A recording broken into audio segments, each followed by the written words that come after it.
Class 6 এর ছাত্রছাত্রীদের জন্য আজ আমি যে সাজেস্টিভ আলোচনা করব এই ভিডিওর মাধ্যমে সেটি হলো তোমাদের ভূগোল বইয়ের পঞ্চম অধ্যায়, যেখানে আছে জল, স্থল ও বাতাস, এই নিয়ে আলোচনা। দেখো, সামনেই আগস্ট মাসে প্রথম সপ্তাহে তোমাদের সেকেন্ড টার্ম এক্সাম শুরু হবে, তাই তার আগে তোমরা যদি একটা সাজেশন বেশ ভিডিও পাও তাহলে তোমাদের বিশেষ সুবিধা হবে। আর সেই দিকটা ভেবেই আমি এই ভিডিওটা তোমাদের কাছে তুলে ধরার চেষ্টা করছি। বায়ুমণ্ডলের কয়টি স্তর আছে ও কি কি? বায়ুমণ্ডলের 5টা স্তর আছে: ট্রপোস্ফিয়ার, স্ট্র্যাটোস্ফিয়ার, মেসোস্ফিয়ার, থার্মোস্ফিয়ার ও এক্সোস্ফিয়ার। ভূপৃষ্ঠের কাছাকাছি স্তরটির নাম কি? ট্রপোস্ফিয়ার। স্তরটি কত দূর বিস্তৃত? ভূপৃষ্ঠ থেকে 16 কিলোমিটার পর্যন্ত বিস্তৃত। বায়ুমণ্ডলের কোন স্তরে মেঘ, ঝড়, বৃষ্টি হয় এবং কেন? বায়ুমণ্ডলের ট্রপোস্ফিয়ার স্তরে মেঘ, ঝড়, বৃষ্টি হয় কারণ এখানে বাতাস আছে, ধূলিকণা আছে, জলীয় বাষ্প আছে। এর ফলে এখানে ঝড়, মেঘ, বৃষ্টি, বজ্রপাত এইসবগুলো হয়ে থাকে। ট্রপোস্ফিয়ার স্তরে প্রতি 1000 মিটার উচ্চতায় ডিগ্রি তাপমাত্রা কমে, 6.5 ডিগ্রি সেলসিয়াস তাপমাত্রা কমে। পৃথিবীকে ঘিরে আছে স্তর, বায়ুর স্তর। বায়ুমণ্ডলের কোন স্তরকে শান্ত মণ্ডল বা শান্ত স্তর বলে এবং কেন? বায়ুমণ্ডলের স্ট্র্যাটোস্ফিয়ার স্তরকে শান্ত মণ্ডল বা শান্ত স্তর বলে। তার কারণ এই স্তরে বাতাসের পরিমাণ কম থাকে, জলীয় বাষ্প থাকে না, জলকণা থাকে না, ফলে এখানে ঝড়, মেঘ, বৃষ্টি, বজ্রপাত কিছুই হয় না। এই জন্য এটাকে বলা হয় শান্ত মণ্ডল। ওজোন স্তর বায়ুমণ্ডলের কোন স্তরে আছে? ওজোন স্তর বায়ুমণ্ডলের স্ট্র্যাটোস্ফিয়ারে আছে। আর এই স্তরের কাজ কি? সূর্যের ক্ষতিকারক অতি বেগুনি রশ্মিকে শোষণ করে পৃথিবীর জীবকুলকে ক্ষতির হাত থেকে রক্ষা করা। ওজোন গ্যাসের সংকেত লেখো। ওজোন গ্যাসের সংকেত হলো O3। জেট প্লেন কোন স্তর দিয়ে চলাচল করে? জেট প্লেন স্ট্র্যাটোস্ফিয়ার স্তর দিয়ে চলাচল করে। কেন? তার কারণ ঝড়, মেঘ, বৃষ্টিপাত, বজ্রপাত কিচ্ছু হয় না। থার্মোস্ফিয়ারের আকাশকে কালো দেখায় কেন? থার্মোস্ফিয়ারে কোনো বাতাস থাকে না, তাই এখানকার আকাশকে কালো দেখায়। কোন স্তর থেকে বেতার তরঙ্গ পৃথিবীতে ফিরে আসে? আয়নোস্ফিয়ারের স্তর থেকে বেতার তরঙ্গ পৃথিবীতে ফিরে আসে। থার্মোস্ফিয়ারের আরেক নাম কি? থার্মোস্ফিয়ারের আরেক নাম হলো আয়নোস্ফিয়ার। পরের প্রশ্ন, থার্মোস্ফিয়ারের পরের স্তরের নাম কি? থার্মোস্ফিয়ারের পরের স্তরটা হলো এক্সোস্ফিয়ার। কৃত্রিম উপগ্রহ মহাকাশ স্টেশন কোন স্তরে আছে? এক্সোস্ফিয়ার স্তরে। উচ্চতা বাড়ার সাথে সাথে উষ্ণতা কমে কোন স্তরে? ট্রপোস্ফিয়ার স্তরে।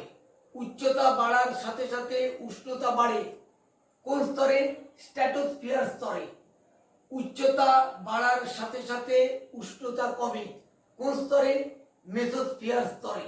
এইগুলো কিন্তু একটু মনে রাখবে, পরীক্ষায় এই জাতীয় প্রশ্ন দিতেই পারে। বায়ুমণ্ডল না থাকলে কি হতো? বায়ুমণ্ডল যদি না থাকতো তাহলে পৃথিবীতে কোনো প্রাণের স্পন্দন থাকতো না, কারণ বায়ু ছাড়া উদ্ভিদ বা প্রাণী বাঁচতে পারে না, খাদ্য তৈরি করতে পারবে না। তাছাড়া সূর্য থেকে যে আলো ও তাপ ভূপৃষ্ঠে আসে, সেই তাপের বেশ কিছুটা অংশ রাতে ওপর দিয়ে চলে যায়, আর ওই তাপটাকে কম উষ্ণ অঞ্চলে সঞ্চালিত করে বায়ু। বায়ু না থাকলে এই কাজটা হতে পারতো না, ফলে ভূপৃষ্ঠ অনেক বেশি উত্তপ্ত হয়ে যেত, ফলে সেখানে প্রাণের স্পন্দন থাকতো না। অর্থাৎ প্রাণের জন্য অনুকূল পরিবেশ সৃষ্টি করে দেয় এই বাতাস। মহাকাশ থেকে প্রতিনিয়ত উল্কাপাত হচ্ছে। দিনের বেলা আমরা দেখতে পাই না, রাতে মাঝে মাঝে তারা খসা যেটাকে আমরা দেখি সেটা কিন্তু উল্কাপাত। উল্কা যখন পড়ছে, ভূপৃষ্ঠের দিকে নামছে, তখন বায়ু স্তরে এসে বায়ুর সংঘর্ষে উল্কা জ্বলে উঠছে। ফলে উল্কা ভূপৃষ্ঠে পড়ছে না, ফলে ভূপৃষ্ঠের কোনো ক্ষতি হচ্ছে না। যদি বায়ু না থাকতো তাহলে ক্রমাগত উল্কাপাতের ফলে পৃথিবী নিশ্চিহ্ন হয়ে যেত। সুতরাং পৃথিবীতে বায়ু অবশ্যম্ভাবী। বায়ু না থাকলে পৃথিবীতে কোনো প্রাণের স্পন্দন থাকতো না। কত বছর আগে পৃথিবী সৃষ্টি হয়েছে, তখন পৃথিবী কেমন ছিল? প্রায় 450 কোটি বছর আগে তখন পৃথিবী ছিল জ্বলন্ত গ্যাসীয় পিণ্ড। পৃথিবীর অভ্যন্তরে কয়টি স্তর আছে ও কি কি? পৃথিবীর অভ্যন্তরে 3টি স্তর আছে। প্রথমটা হলো উপরের স্তর, যেটাকে বলা হচ্ছে ভূত্বক। তার পরের স্তরটা হচ্ছে গুরুমণ্ডল, আর একেবারে ভেতরে আছে কেন্দ্রমণ্ডল।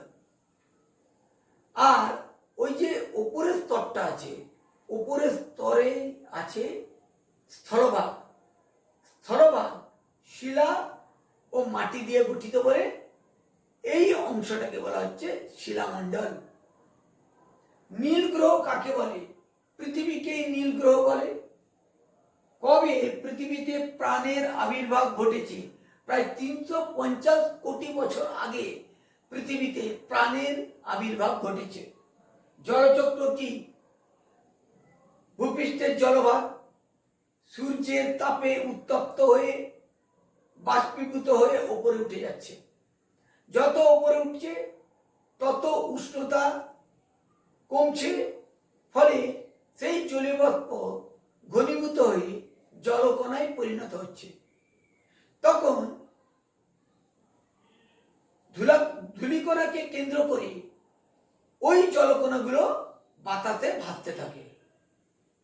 অনেকগুলো জলকণা, ধূলি মিশ্রিত জলকণা যখন পরস্পর কাছে চলে আসে, তখন তারা যুক্ত হয়ে যায়। তখন যুক্ত হয়ে ভারী হয়ে আবার বৃষ্টিরূপে ভূপৃষ্ঠে নেমে আসছে। তাহলে কি হচ্ছে?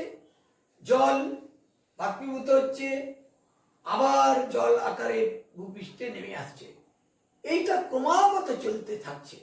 এটাকেই বলা হচ্ছে জলচক্র। প্যানজিয়া কি? দেখো, আমরা যেমন আজকের পৃথিবীতে দেখছি বিভিন্ন দেশ, আবার দেশগুলোর মাঝখানে নদ নদী সমুদ্র এইসবগুলো আছে। 22.5 কোটি বছর আগে কিন্তু পৃথিবীটা এইরকম ছিল না। পৃথিবী ছিল একটা বিরাট ভূখণ্ড। বিরাট ভূখণ্ড একটা ছিল। ওই বিরাট ভূখণ্ডকেই বলা হচ্ছে প্যানজিয়া। আর ওই বিরাট ভূখণ্ডের ছিল চারদিকে জলবেষ্টিত, মহাসাগর বেষ্টিত। ওই জলবেষ্টিত বা মহাসাগর যেটা আছে, যেটা ছিল মহাসাগর বা জল, যেটাকে ওই প্যানজিয়াকে ঘিরে ছিল, সেটাকেই বলা হচ্ছে প্যান্থালাস। প্যানজিয়া ভেঙে কি তৈরি হয়েছে? প্যানজিয়া ভেঙে দীর্ঘদিন ধরে প্যানজিয়া ভেঙে টুকরো টুকরো হয়ে 5টা মহাদেশ গঠন করেছে, আর 7টা সমুদ্র বা মহাসাগর গঠন করেছে। পৃথিবীর বৃহত্তম ও জনবহুল মহাদেশ কোনটি? এশিয়া।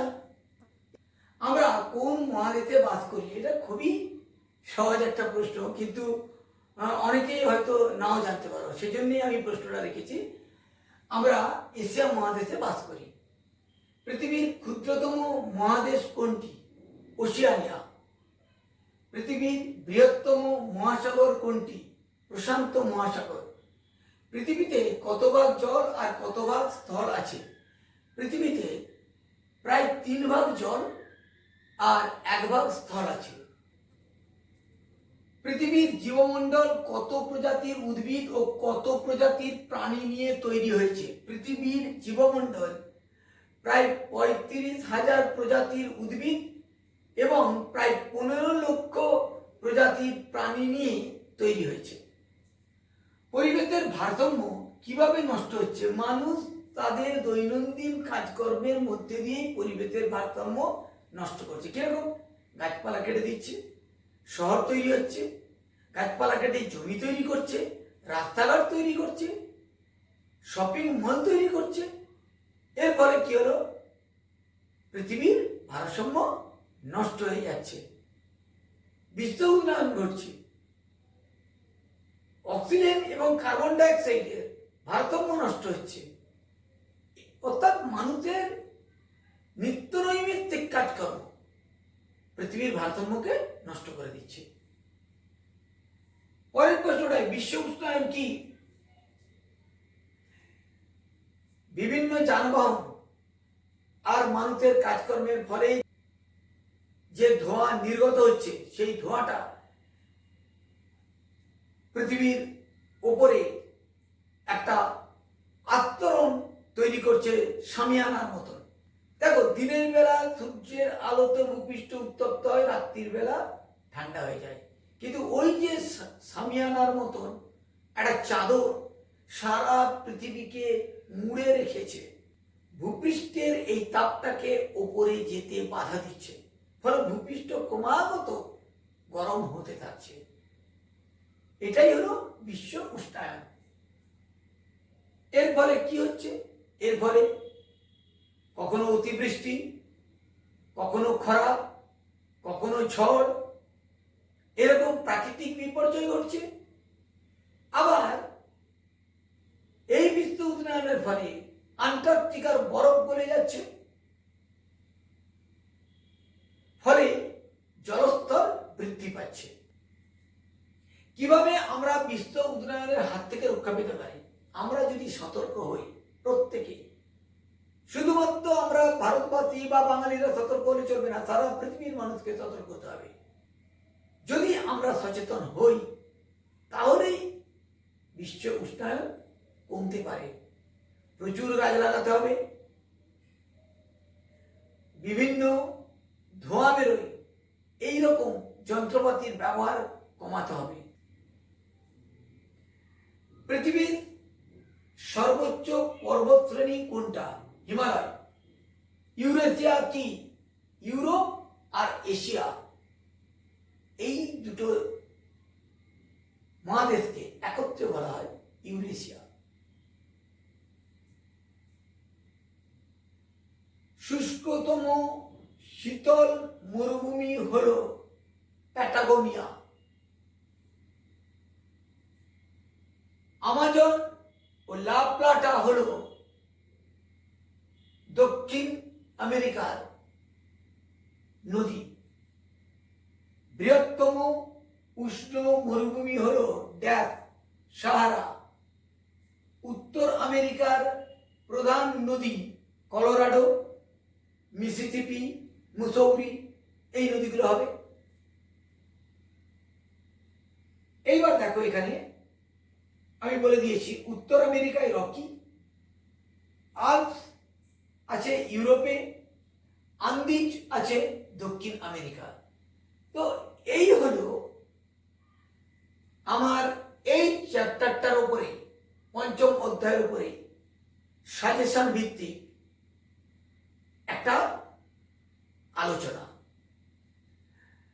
দেখো, প্রশ্ন কিন্তু বিভিন্ন ধাঁচের আসতে পারে, কিন্তু কভারেজটা এর মধ্যেই আসবে। তাই এই প্রশ্নগুলো খুব সুন্দর করে তোমরা তৈরি করে নাও। আরেকটা কথা, কেমন হলো এই সাজেশনটা বা এই আলোচনাটা অবশ্যই তোমরা কমেন্ট করে জানাও। আমি নিয়মিত তোমাদেরকে বিভিন্ন বিষয়ের উপরে এইরকম সাজেশন দেব। তাই যারা এখনো আমার চ্যানেলটাকে সাবস্ক্রাইব করোনি, তারা চ্যানেলটাকে সাবস্ক্রাইব করে রাখো। আর যদি ভালো লাগে অবশ্যই লাইক ও শেয়ার করো। তাহলে আজকে আমি ভিডিওটা এখানেই শেষ করছি। দেখা হবে পরবর্তী ভিডিওতে।